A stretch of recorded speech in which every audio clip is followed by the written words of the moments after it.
Bueno, voy a intentar definir qué es la filosofía. Perdonad la voz, estoy un poquito afónico, ¿vale?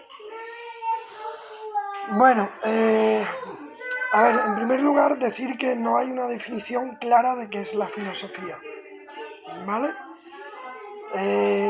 Distintos autores la han definido con su forma de entender cómo debiera ser la filosofía, pero no hay una definición estandarizada, ¿vale? Entonces lo que vamos a hacer es intentar decir primero el significado etimológico de la palabra y su sentido, y después cuáles son las características principales que tiene un pensamiento para que pueda ser catalogado como filosófico, ¿vale? Bueno, en primer lugar decir que la filosofía surge en Grecia alrededor del siglo VII, VIII antes de Jesucristo, ¿vale? Y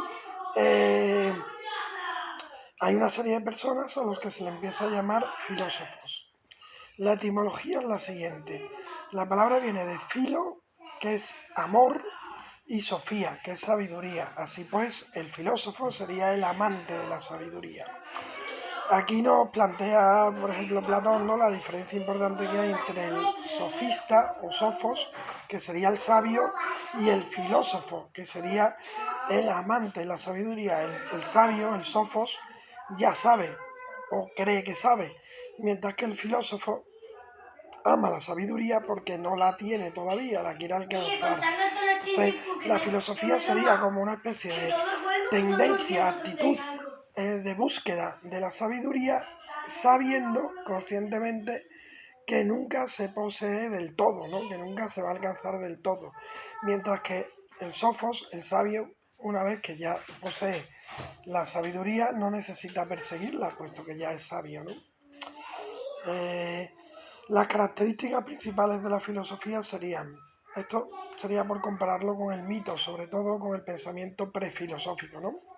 Serían, por un lado, el pensamiento filosófico es un pensamiento crítico, es decir, que es un pensamiento que no se conforma con la respuesta, que la pone en cuestión, que la socava, que la ataca, la mina, la erosiona, no se conforma, pregunta una y otra vez, ¿no? Decía Sócrates que el filósofo es un fabricante de porqués.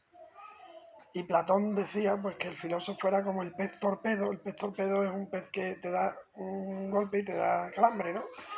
Pues aturde, porque tú crees que sabes y el filósofo te hace ver que no sabes y te aturde, ¿no? La filosofía en ese sentido es crítica, ¿no? No se conforma, siempre ataca la realidad, ¿no? La cuestiona, la pone en cuestión.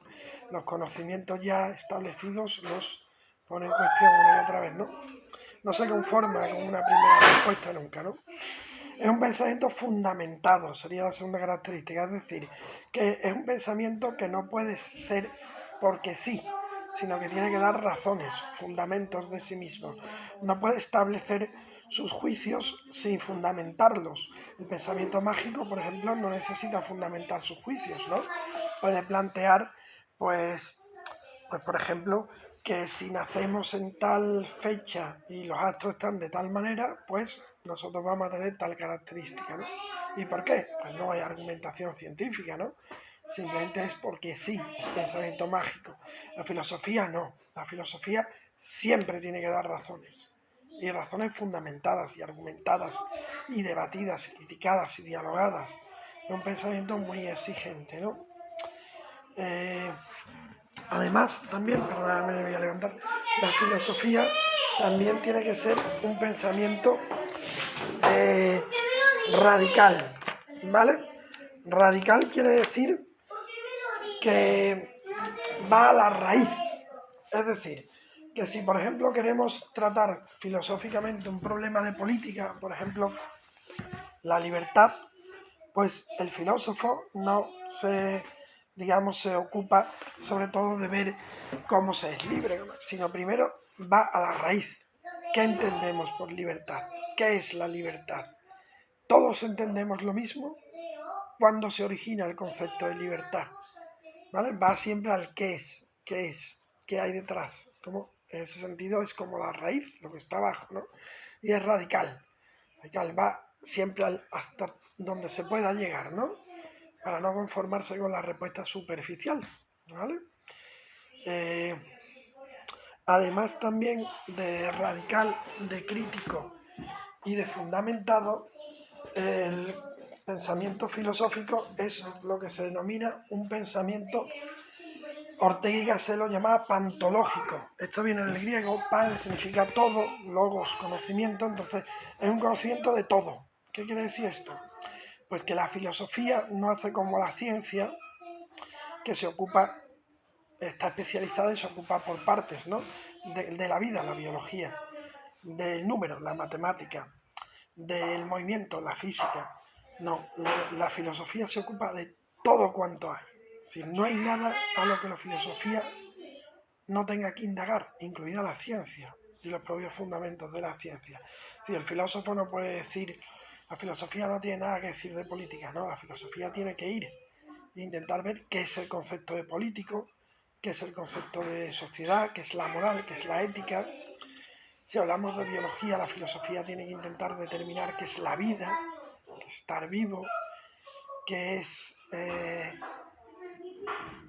cuál es el fundamento de la biología, cuál es el fundamento de la vida, cuál es la frontera entre lo vivo y lo inerte. Es decir, no hay nada, no hay campo alguno que la filosofía no deba ocuparse. Y en ese sentido es distinta a todo lo demás.